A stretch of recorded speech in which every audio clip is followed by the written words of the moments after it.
Welcome, everybody. Welcome, Richard.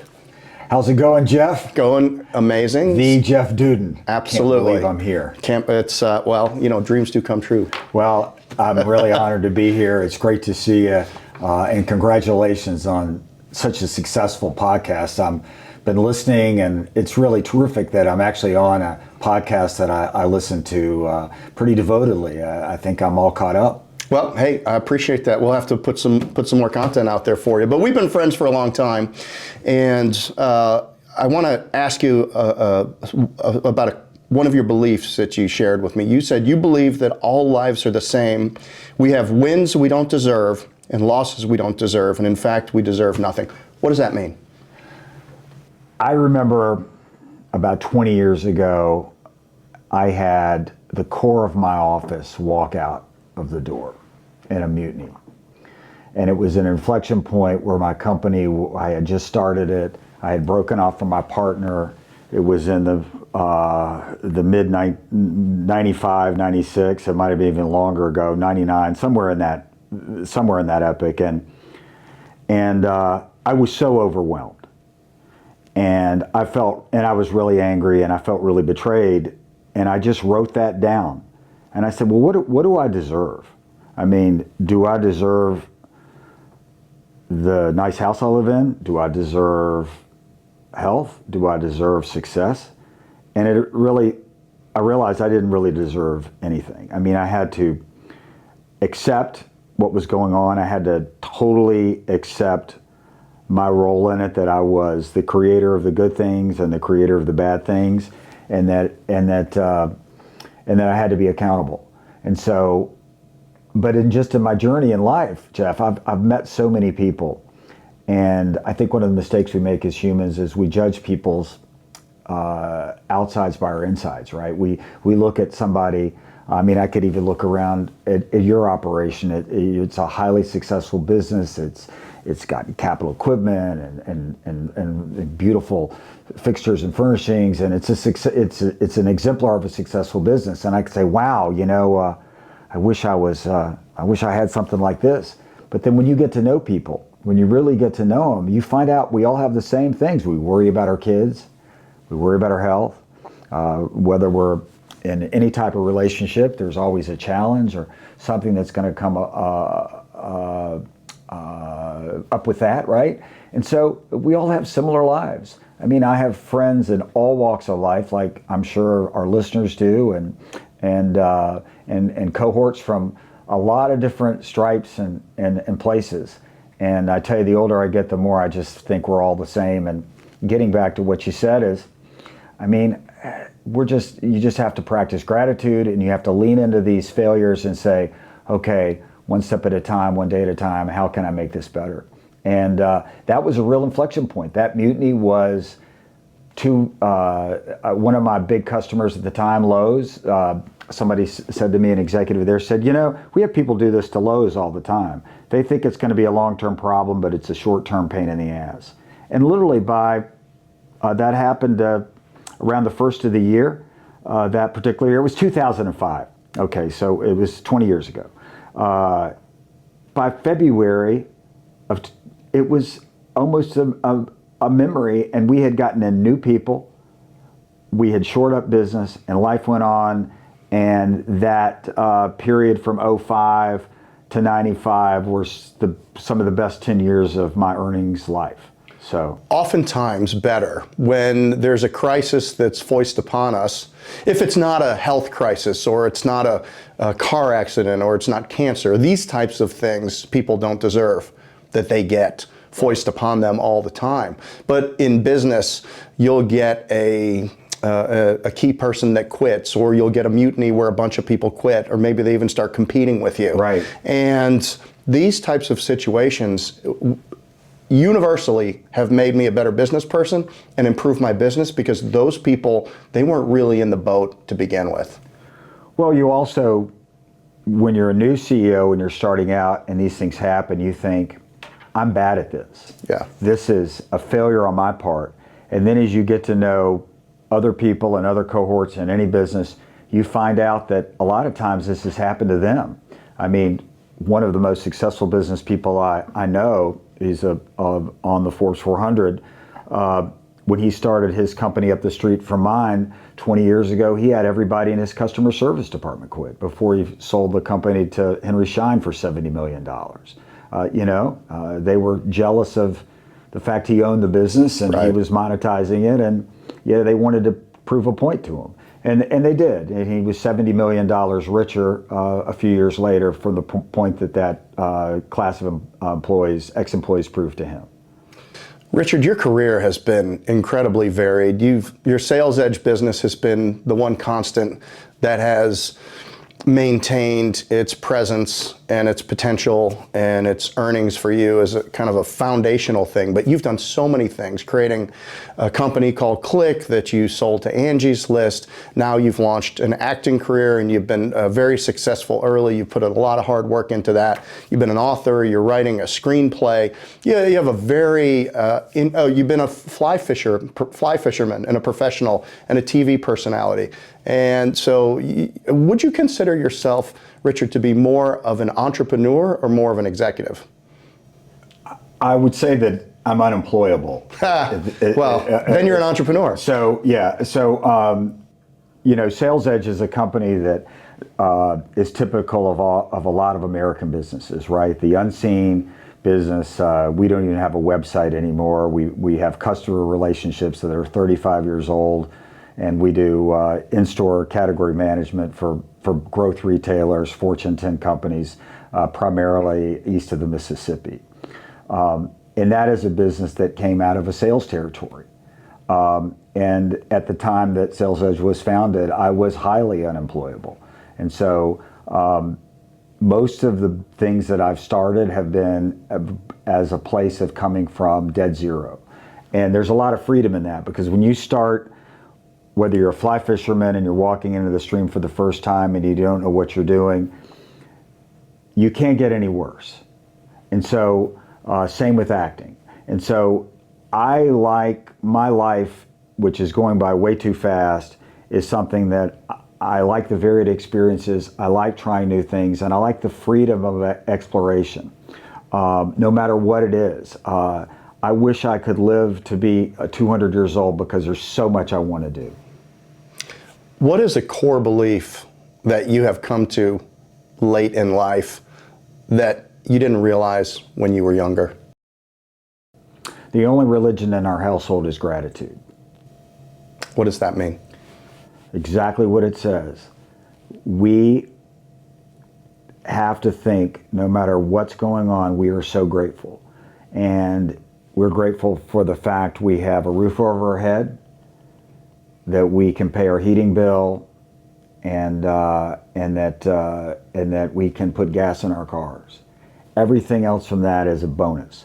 So our family's motto, stated, is it's all about gratitude. Like we say, it's the only religion in our household is thank you. Tell us a little bit about your family. You've got Jack, your son, you've got Lily, working in Chicago, doing improv. Simon. Got Simon.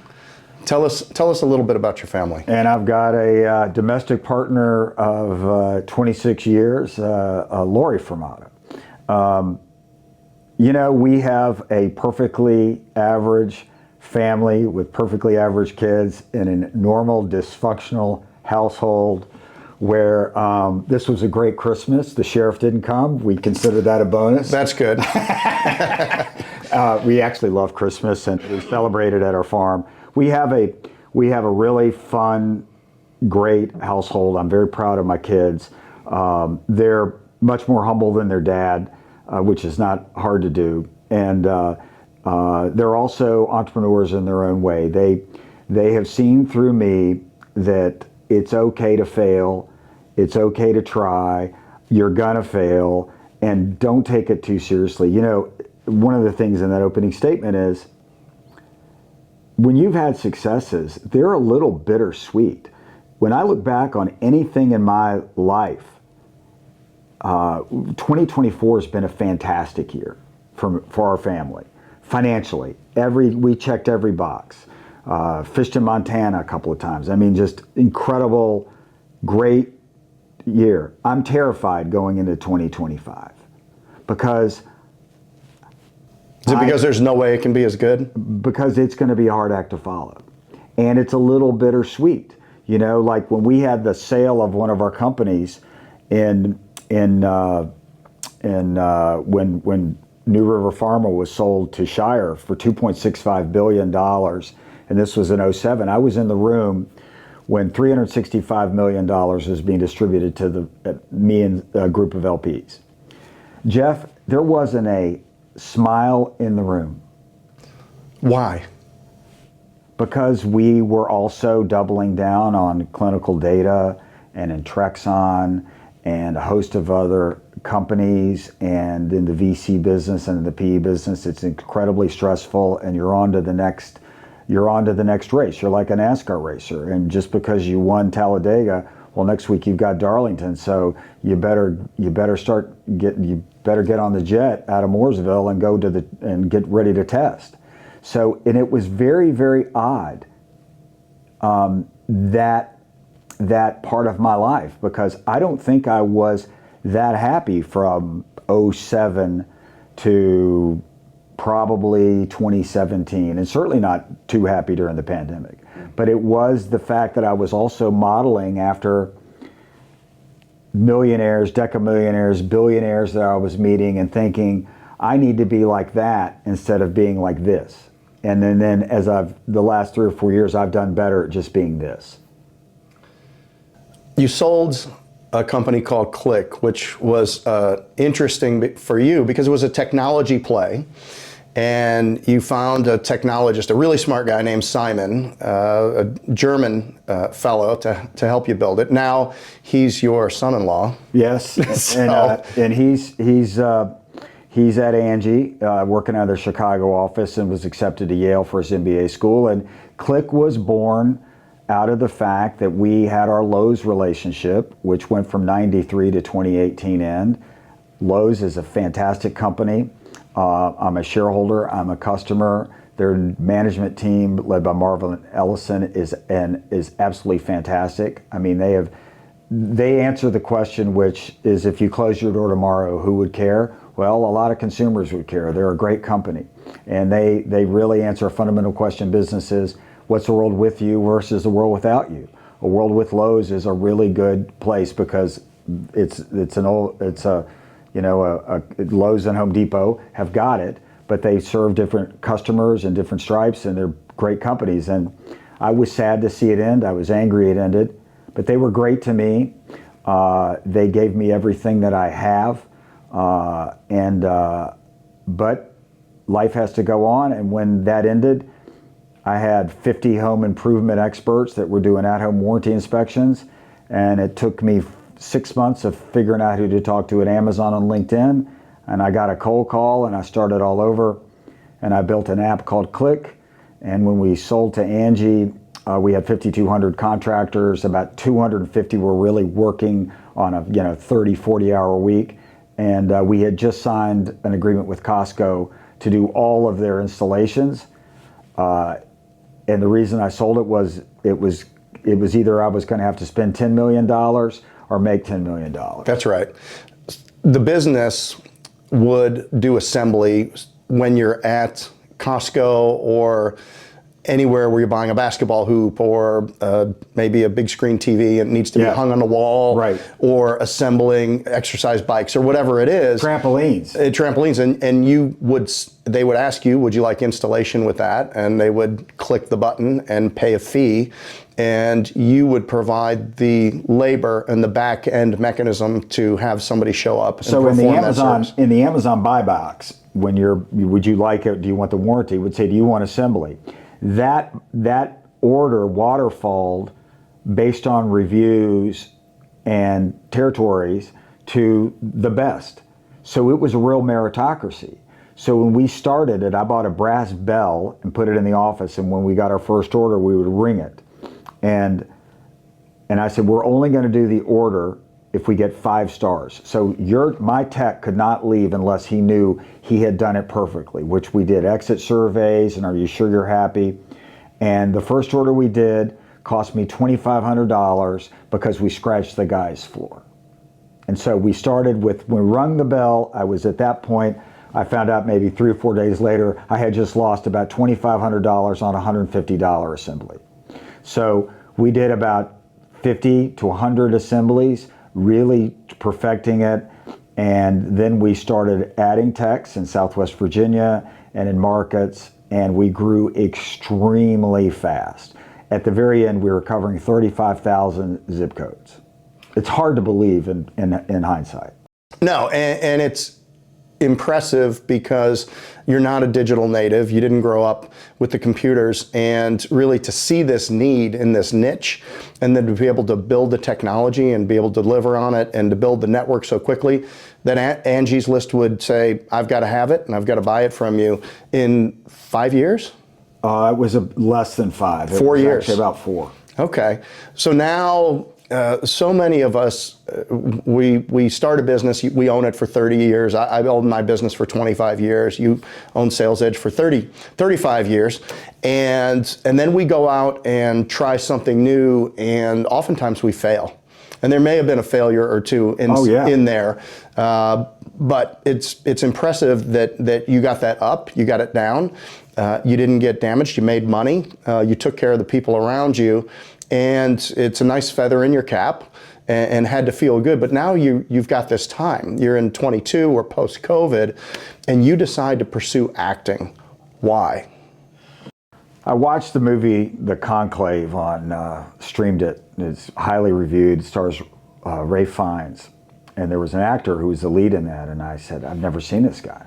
And I looked him up, and he started acting during the pandemic, a Latin American actor. And it's very similar. I have always had dreams of doing different things. You know, when you're young, I had a posters on my wall of Joe Namath, right? Because when I was an itty bitty little kid, he was sort of leaving the NFL, but he was a big deal.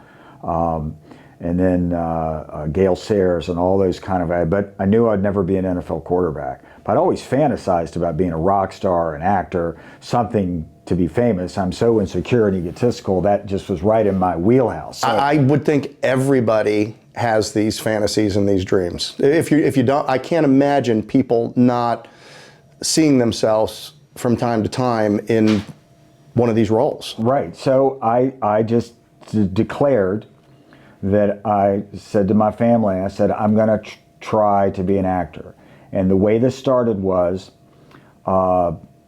I went on a charity website and I bought a meeting with Francesca Orsi from HBO to pitch a television show.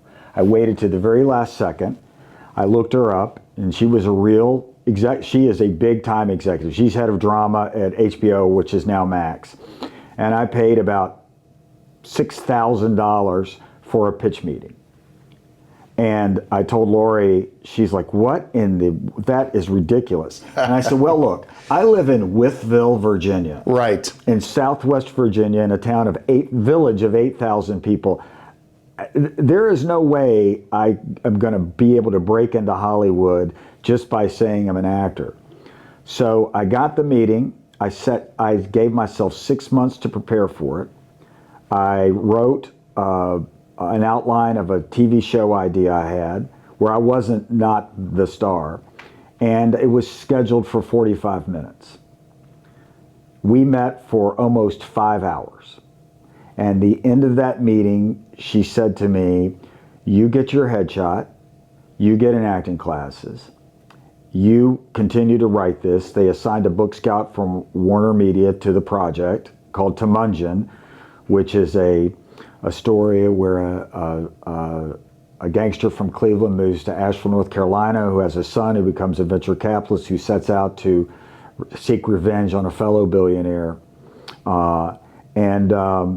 And we, let's stay in touch. 6 months later, I was on the set, standing 3 feet away from Robert Downey Jr. in the HBO miniseries, 8-episode miniseries, The Sympathizer, which is a little bit role, continued in acting classes, and since then I've done 5 movies and 5 TV commercials, and just finished a TV pilot called The Club, which was director of photography was Truman Hanks, who's Tom Hanks' son, with a young cohort cast of great Hollywood actors. I was the old man in the group. They treated me great. I love these kids, and I had the time of my life, and I'm wishing them great success, and I believe this show will get sold.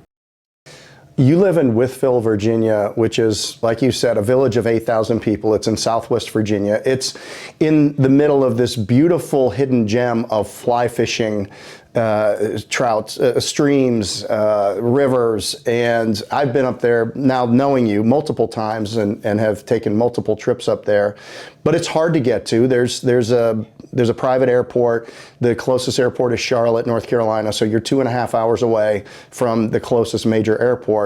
People that have business careers like you generally say, well, maybe I need to be in Miami, maybe I need to be in New York, I need to be where the people are that I want to do business with, or at least Charlotte or Raleigh-Durham, just so you can have more regular access to people. Take that to acting. You need to be in New York, you need to be in LA, but yet you're living in Wytheville, Virginia. You're recording auditions. Now you can do it on your iPhone. Like, that's all you've got to do. They can say, I need you to read for this part. You don't have to go there. Right, the pandemic changed that. The pandemic changed everything.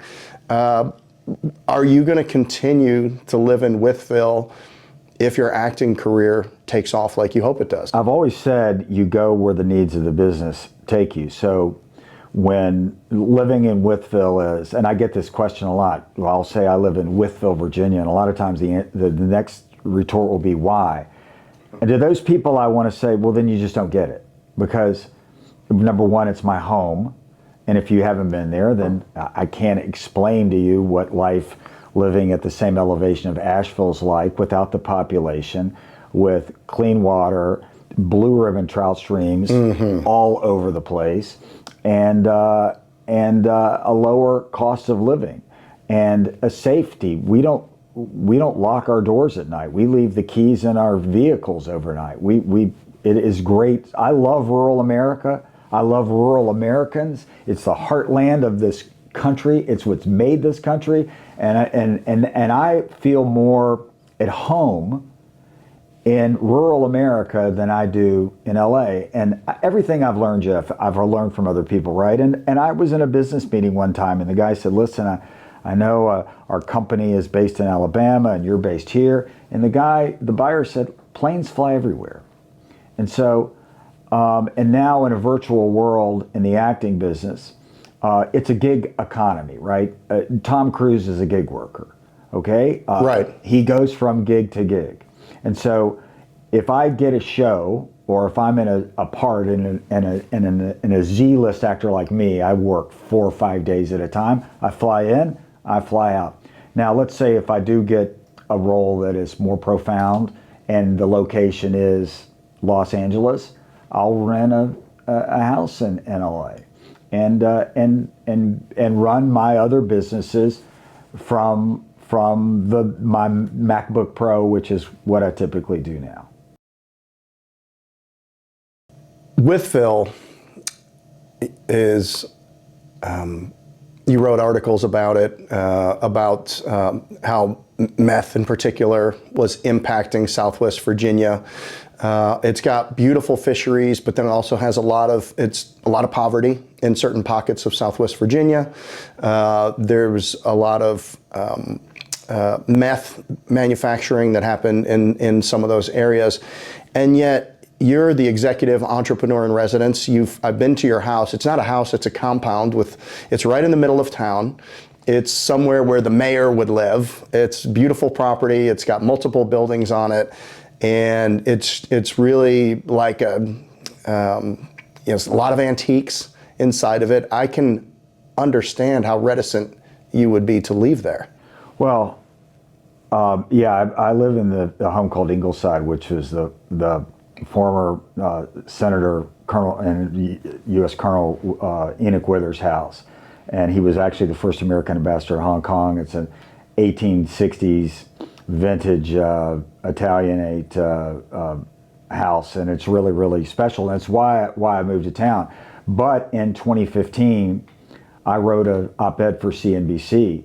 Virginia was just being named the best state in Virginia, and I was contacted to say, to talk about how great Virginia was. And I said, well, actually, Virginia is a great state to do business. Northern Virginia, Hampton Roads, Tidewater, Richmond. But when you get to far southwest Virginia, which was traditionally coal country, we were left behind.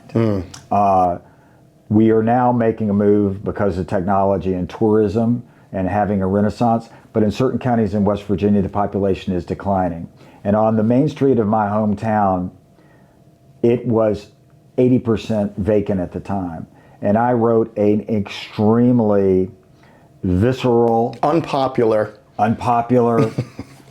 Richard, you've never been afraid to be unpopular in a room. And looking back, I made a couple of mistakes with the article. I wish I would have been more like Donald Trump after I wrote it and said, because the blowback for me to say, how dare you call out a drug problem? Now, keep in mind, I'm anti-drug, obviously, but I was unpopular for being anti-drug. You just said it yourself. Why would I be unpopular to be anti-drug?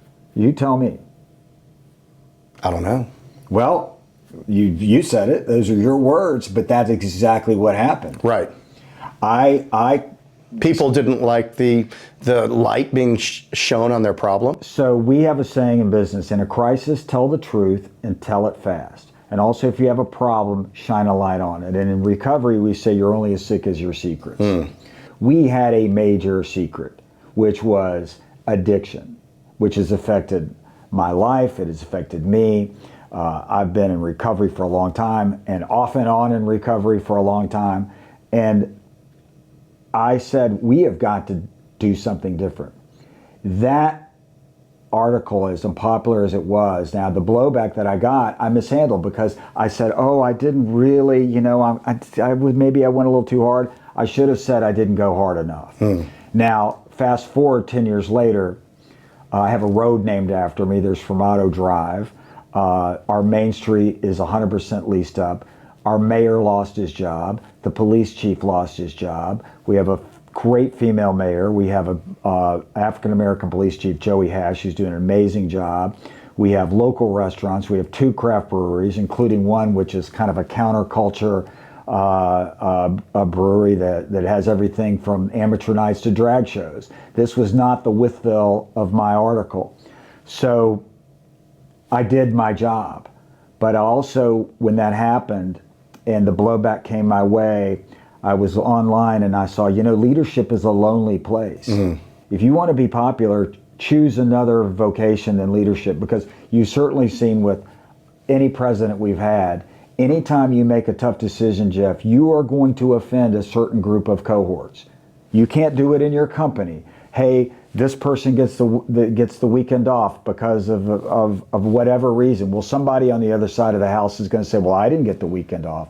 That's what leadership is. You have to make those calls. That was the right call at the right time, and I'm glad I did it, and I would do it again tomorrow. And that will be in my legacy. One of my most proudest achievements was that CNBC op-ed, because since then, the Purdue Pharma has written checks to Virginia in excess of $200 million in settlements, also Western North Carolina. That started a lot of change. That's right. We're sitting here between Christmas and New Year's. Yes. I have gone deep into the musings of David Goggins. And David Goggins, when I read the first few chapters of his book, he grew up in a place that in some ways I resonated with my upbringing, but it was 100 times more abusive and harder than what I grew up in. You grew up in Asheville. What was your early life experience in Asheville, and how did that shape you into who you are today?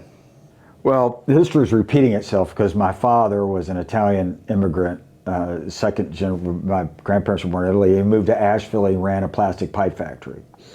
And Asheville was a town of 50,000 people and a village a little bit larger than Withville, Virginia now, but not much. Everybody knew each other. And Asheville, in our childhood, I was just speaking with one of my Asheville buddies the other day, was a fabulous place to grow up. It was a small town, no traffic, in the mountains, culturally centered around, you know, the folk arts, the mountain crafting business, and then of course we had the Vanderbilts on the other side of town, on the rich side of town, and with the Biltmore House, which was delivering milk back then to every house in Asheville. It was a great place. What did you do as a child? Oh, let me rephrase that. Richard, what didn't you do as a child? Well, until I was a junior, I didn't study. Okay. In high school, I didn't study. But I always was aware as a child in Asheville how beautiful it was. I mean, I think I can still see this everywhere I'm at. I mean, I still get my breath taken away when I'm in Iowa or when I'm in anywhere, Florida, any state, North Carolina. And anywhere I am at, I can always see the the beauty of a place. And I just can remember the clouds on a pretty summer day in Asheville about how beautiful it was.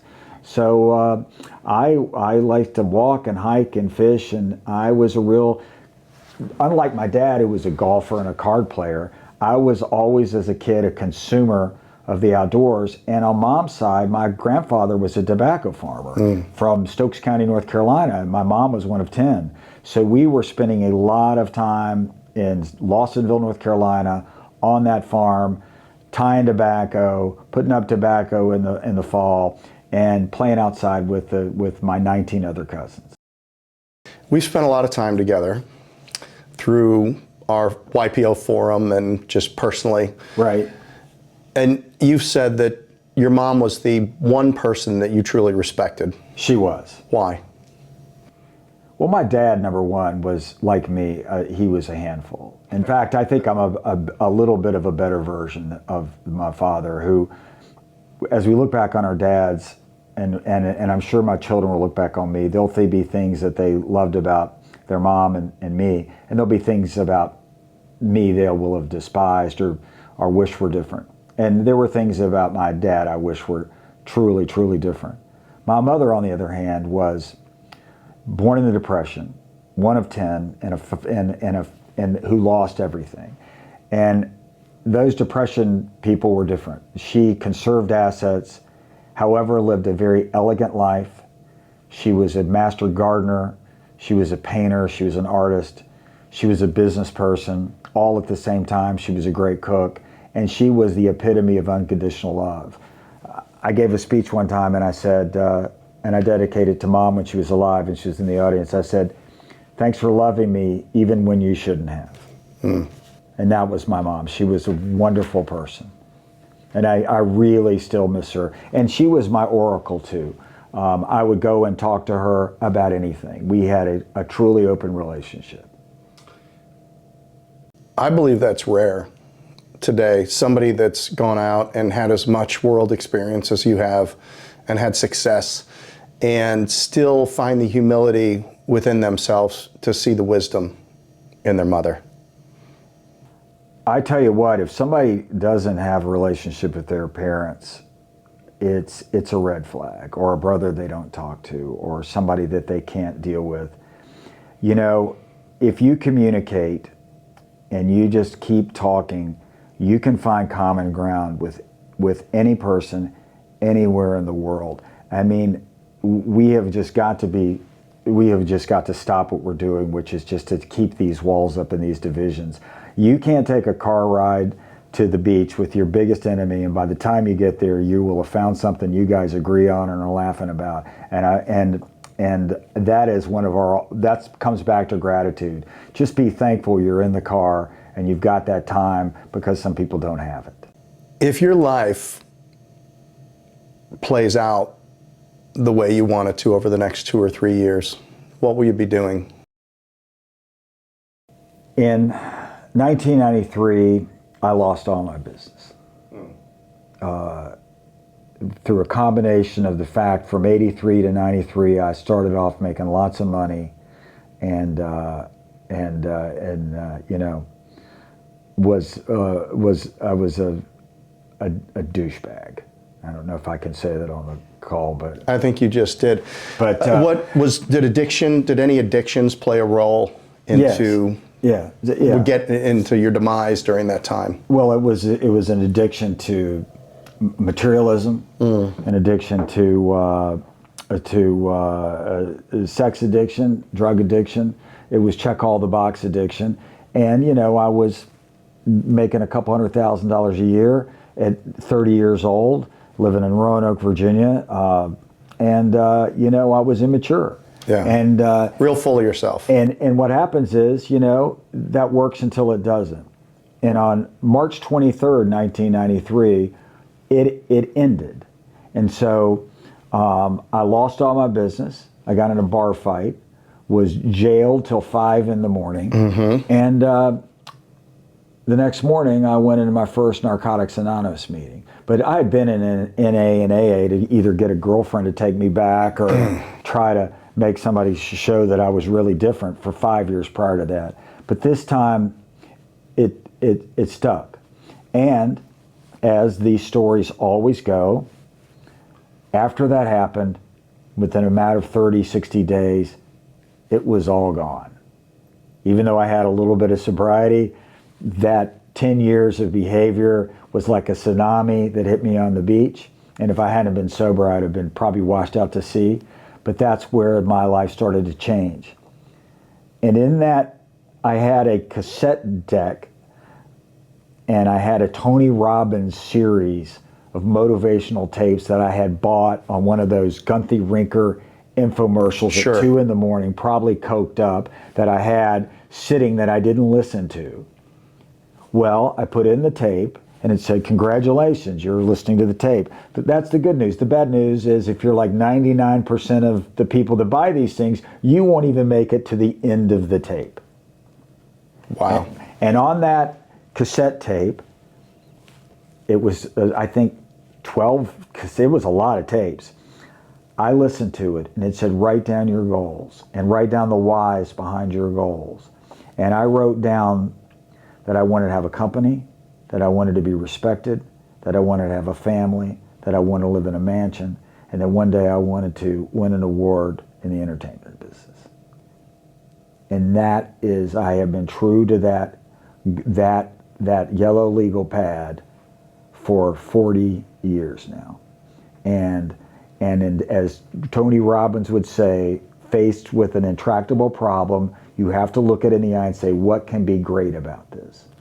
And when I got sober in 93, the world changed for me so quickly and so profoundly that set in motion from that sobriety, that first 5 years set in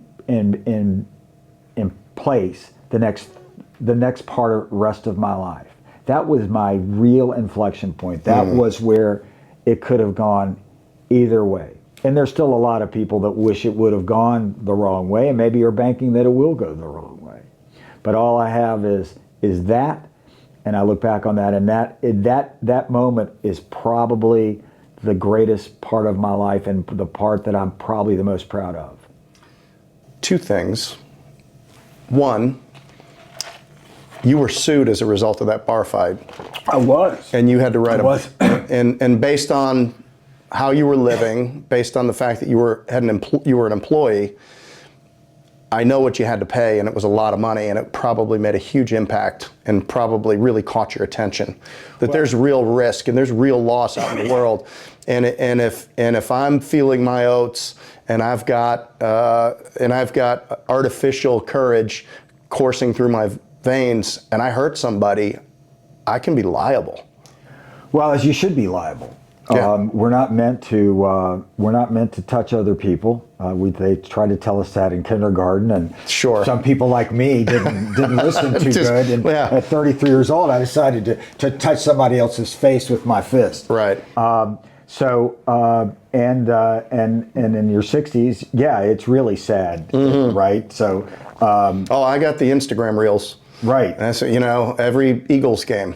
Yeah. Somebody's getting knocked out. Oh my gosh. Yeah. And then you have what I say is, do you really want a lifelong commitment with that person in that moment of you can really hurt somebody. Yeah. And you can hurt somebody. So I was sued, again, losing all the business. I was sued for $250,000.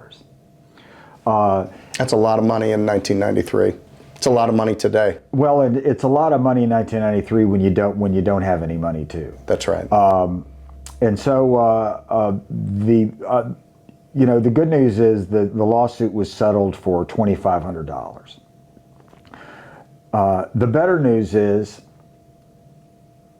it took me 5 years, but I finally had the guy that I got in the tussle with down to Virginia, and we had dinner, and I was able to tell him. Could he chew? That it was, he could. That's good. And I apologized, and I said it was all my fault. And that's another thing, Jeff, that this is one of the most freeing things that you can ever say. It's all my fault.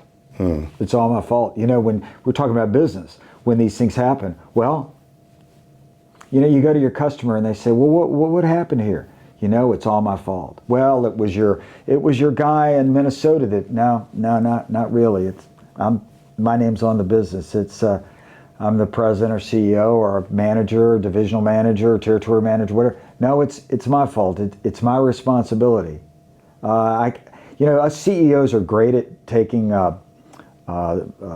credit for earnings. Right. And we're great when we have record quarters, but we're not as good when we have these material upsets and things are really, really bad. You've seen this so many times in business. You know, we had Hurricane Helene decimate a community in Irwin, Tennessee, and the CEO that was on television was appalling in his response. Human lives were lost, workers were lost because they weren't let go during the storm. And that's a time where you have to say, no matter what the consequences are, which could be jail, but you have to say, it's all my fault, because there is forgiveness. Us humans like forgiving each other. We like it when somebody says, I effed up, because we all have so many times. And when somebody comes to me and says, you know, Richard, I really messed up. Well, I can look them in the eye and go, man, I think we just found some common ground. Let me tell you about this thing, or let me tell you about that thing. That's where we bind as human beings, where we realize that we have things that bind us instead of separate us. And so CEOs and leaders have to say, I messed up, because people will see that vulnerability and that humility in you to say, okay, I'm going to have some freedom here. I don't need to be in fear of this guy. He's just like me, right? And going back to my op-ed, part of the problem was the other mistake I made as a writer is I didn't come across, I didn't put a hero in that story. And in that time, there were plenty of heroes. A pastor that I know and myself were holding NA meetings, and this guy, pastor, his name's Don Sunshine, his real name, was doing at the First Church of God, was really working towards addiction and helping a lot of these people. You know, in my arrogance, I left out some people that I shouldn't have, and that's what I should have been apologizing for, not the content, but the context. You mentioned that you set 5 goals when you were 33 years old, and when the student was ready, Tony Robbins, the teacher, appeared in your cassette deck of your 1986, whatever you were driving. You probably driving a Porsche yet?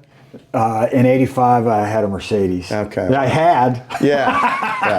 I didn't have it. I didn't have it asked me in '86. Right. It was a Ford. Yeah. Well, you always drive tasteful cars these days. It has not gone unnoticed. What would you say?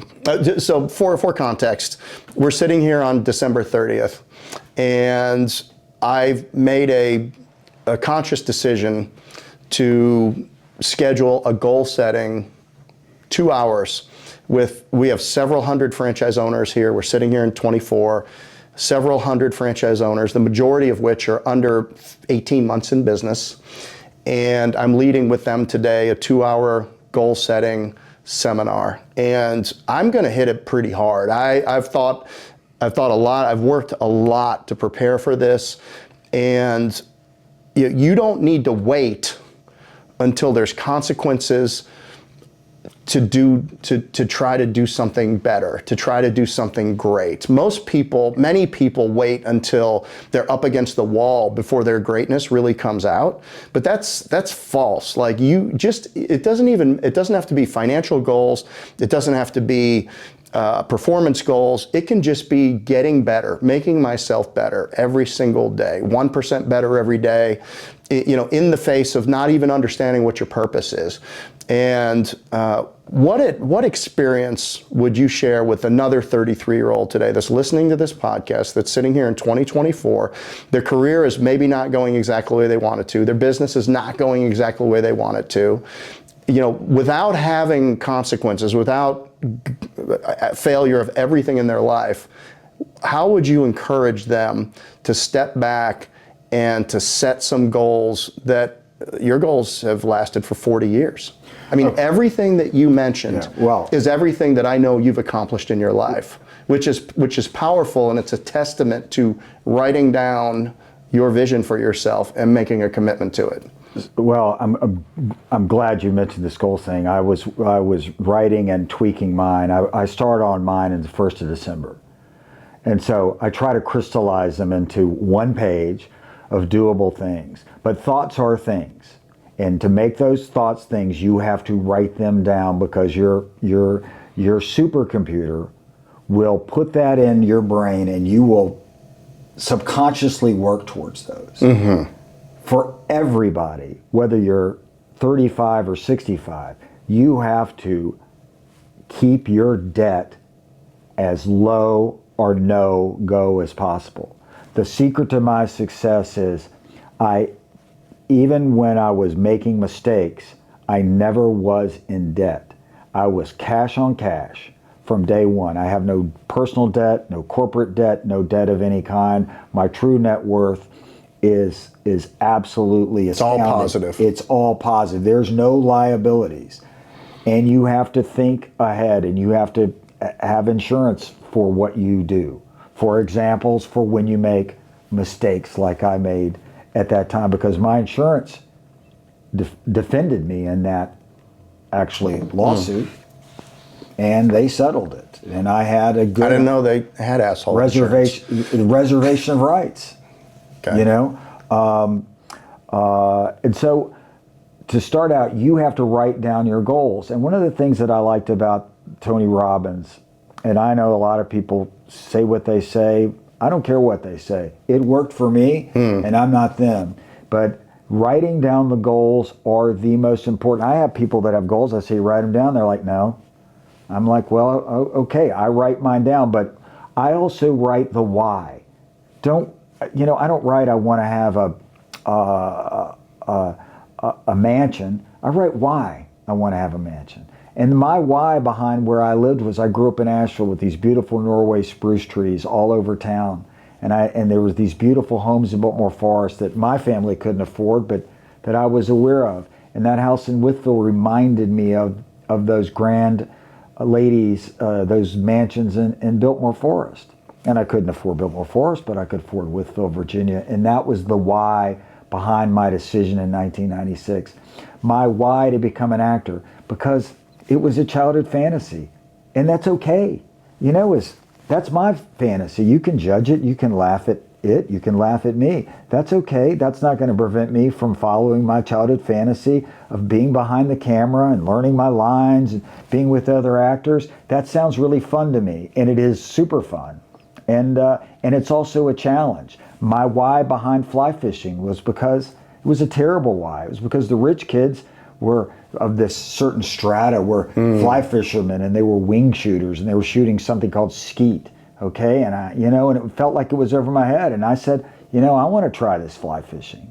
And so I really became, pretty proficient at fly fishing. I was on Team USA and been on a bunch of TV shows and featured in a lot of media on it. But it's because I spent a lot of hours in the stream. Just like as an actor, I spend all this time that nobody sees, that, you might see 4 minutes of me in a movie and think, oh, well, that happened overnight. Nah, the 4 minutes that I've been on screen has taken 2 years. Right. How do you think about legacy?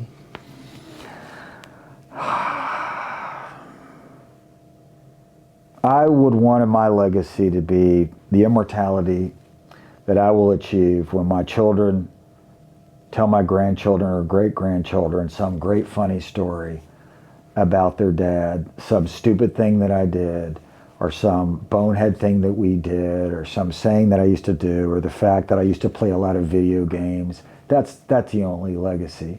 I don't have the need for any long-term legacy. You know, I just don't. I'm a lot more humble than that way than I think you would think of as, to me, that immortality is, man, I wish you'd have gotten to know my, granddad, or I wish you'd have gotten to know my dad. Because my kids were born after my father passed away, and I have talked to them about the good and bad of their grandfather and channeled him in so many ways. And in that way, he is immortal. That's the legacy that I'll live. And thank you for that. That's a great question. That's a thought-provoking question. How about you? What's the legacy you want to live? Well, let me follow up on that real quick. Why is the relationship with our father so deep and important to us? Because I've really realized for myself, like, how much I think about him now that he's gone. I don't know if it's cultural, but our dads, man, I mean, aren't you different dad than your dad? I mean, when my dad showed up at one of my games, it was like he's actually at one of my games. I don't miss anything of my kids. I was flying to Lily's choral recitals where I'm going to go see Lily and Simon tomorrow in Chicago. I mean, my dad was kind of disinterested in a lot of the aspects of my life. He was a traveling sales guy. Mom was the constant. And then when he was around, it wasn't like we were having lots of deep father-son talks. He was usually screaming at me about something that he, how come I wasn't like this A student, or how come I wasn't like this. So, how often do you think about him? Every single day. Right. Because that's the question. Why?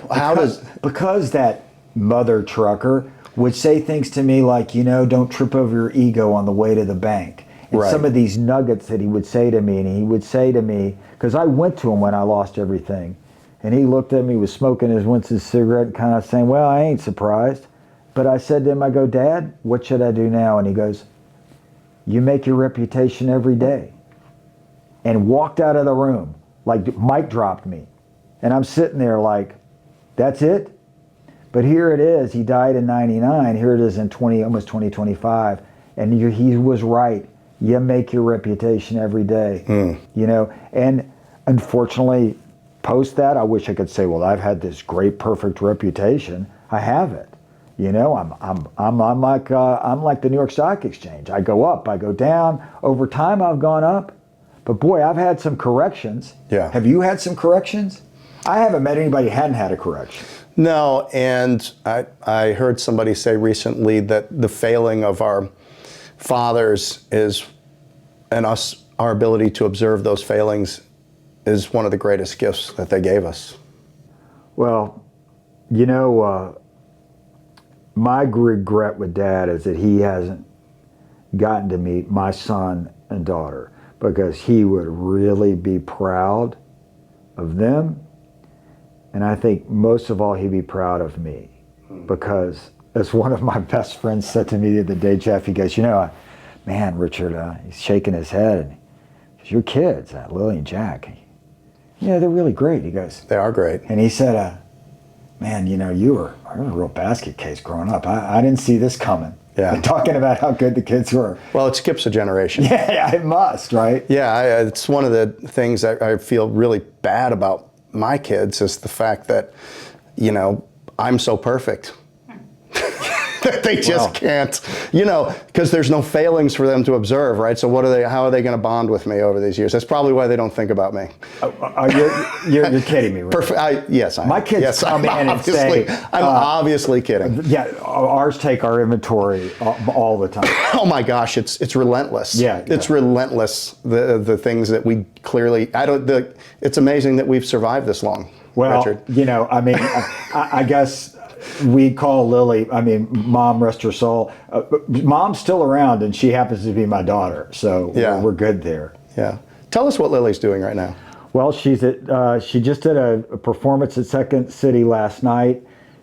She's finished her BFA at the Art Institute of Chicago, and her and Simon are going to go to New Haven, Connecticut for his MBA, and she'll try to break into the New York comedy scene, and she's writing, and we're doing this together. You know, she's my fan in terms of my career. We sort of launched at the same time, and you know, I'll do an audition, I'll send it to her, and she'll do the same thing, and we'll talk. Yeah. And it's like a father-daughter project. Yeah, and she was an entrepreneur. When I visited you, there was an art gallery that was downstairs from your office, right Still in downtown Wytheville. And she ran the gallery, and she put on shows, and she's always been very entrepreneurial, but around the arts. Yes. And very talented. And now she's been on stage doing improv, and I think she got the lead. What do they call the lead role in the improv show? Yeah, she's one of the featured people at Second City. Like the MC. She was. Yeah, she's hosting. She was hosting. Yeah, and but yet Lily. So we don't make our kids do this, but this is the cost of college education is ridiculous. Yes. And so there's not a financial planner in the universe, no matter if you're rich or poor, going to say the first 2 years are a great investment.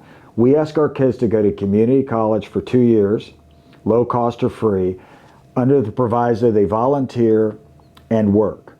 And so Lily went to worked at Cracker Barrel, started a little art gallery. Jack teaches karate now. He's finishing community college and goes to community college. And then if you get good grades, Dean's List, you have your choice to do whatever you want to do, no matter if it's state tuition or wherever. It could be in France. Right. You have earned that right. And so Lily started an art gallery, was incredibly successful. It's still in business, and she is still working and managing it, and they're doing performances there and other things and other events. And it's open today. They've had a great Christmas, and Jack is bound for great things. He wants to go to the dark side and be an investment banker, though. So I've often said, well, he's stoic and unfeeling, so it'll be a perfect spot for him. Yeah, there you go. Teach, if you love your son, you'll teach him to throw right, bat left, and learn finance. Right. Well, I mean, we've all seen in this new paradigm, that's a very lucrative career. So it is. But for the entrepreneurs out there, you hear this over and over again. You're going to fail. Dad said to me, you're going to have years where everything you touch turns to gold, and years where everything you touch turns to shit. Right. But all it has to be is good enough. And it goes back to the principles of gratitude. Is it good enough? Maybe you're wanting to scale. Maybe you're wanting to go faster. Maybe you look and you say, oh my God, this year I made $50,000. I mean, when am I ever going to get out of this? You're going to have to say, are we really in debt? Are we in bad shape? Or really get there? Nobody has glioblastoma today. Right. We all have friends that have some serious things going on. That's right. We're, knock on wood, today, we will be one day, but today we're not one of them. Just be grateful, because when you're grateful, man, the universe opens up, the birds chirp, and good things really just start to happen. Where I'm at my worst is when I'm ungrateful, when I start thinking that I'm successful. When I'm better is when I go into customers or go into a meeting and say, I don't know what I'm doing here. Can you help me? I am so lost. Help me understand what the heck is going on. I am just, I don't know. I don't have a clue. People lean in at that point. Where I'm at my worst is when I'm like, well, after my exit and this and that, they tune out so fast. You can't even see the taillights are out of the parking lot. That's right. Fast. That's right. I get prodded all the time. I was on a podcast. I was on a big podcast, and they like to throw numbers around. And I don't share numbers. I don't either. Some people are going to be like, that's a big number. Some people are going to be, that's a small number. I thought he was big, whatever it is. But at the end of the day, I don't want a number to define. I don't want people to formulate their opinion on me based on a number, their impression of a number. Look, you only need to make one fortune in life, but I'll challenge that. You don't need to make any fortunes in life to be happy, to be fulfilled, to be contributing, to be independent.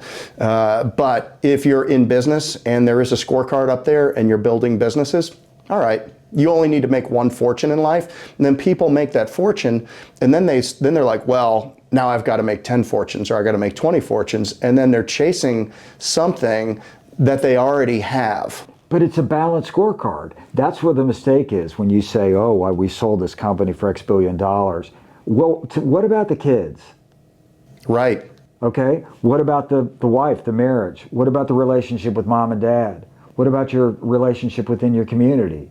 You know, tell me about the balanced scorecard, because, you know, like you, well, we know some real hitters, some pretty famous ones. And when you get inside that situation, you're like, holy mackerel. Right. Wouldn't trade it for any amount of money. I mean, don't let the jet deceive you. There's some real crazy stuff going on in a lot of this stuff. So these numbers are illusionary, they're ephemeral, and so much of it is BS. You know, this company says for $10 billion has $11 billion in debt. You know, I mean, I'm totally agreeing with you, and you have no idea what the founder's equity was. It's all these top line numbers are meaningless. Right. They don't mean anything. Well, they grab attention, and if you're trying to build credibility, it's better to have done something than nothing. I mean, if you've done, on the other hand, if you've done nothing, nobody should listen to you. You should go out and do something. Right. You know, don't, you have all these motivational people out there that start a career to be motivational, but they've done nothing. They've built nothing, they've done nothing, but yet, well, I guess maybe they know how to work the algorithms on Instagram or on Facebook or whatever it is, and they're able to get eyeballs on, the presupposition that they've done something. But I look for what's underneath people that have built things, and people that are, that have a raw, they have just a raw authenticity based on the suffering that they've been able to endure to accomplish what they've accomplished in the face of great adversity. Well, the failure stories are the only interesting stories. Sure. I mean, if I'm at a party and somebody's boring me about their kids who are in the gifted program, I'm like sipping on my Diet Coke thinking, I'm gonna get out of here. If I meet somebody who says, listen, it looks like I'm gonna do 2.5 years in federal prison for, fraud, that's somebody I'm going to talk to and say, tell me about that. How are you dealing with that? That's a pretty big failure, but at least you're honest about it, right? I mean, I don't want to hear about Herkimer and the gifted program or this or that. I like the real stuff. That's why a lot of my best friends are fly fishermen, because we tend to, when we're sitting on the banks, just talk about not fishing, but just stuff, our families, and we've all got the same issues and challenges. We just wear different clothes. That's it. So I agree with you like that. It's just be real.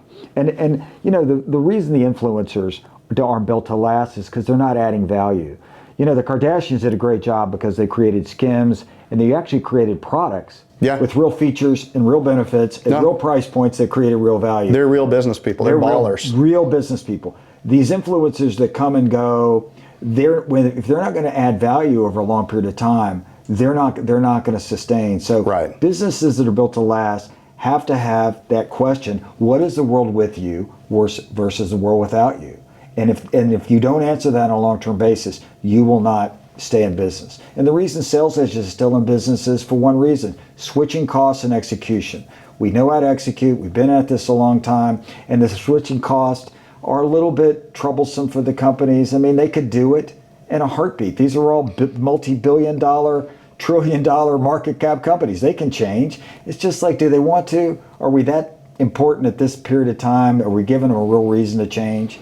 But we have to show up every day and not give them a reason to change. You have to answer your customer every day why they do business with you. And if you're not answering that, don't prepare for the long term. Love it. Last question.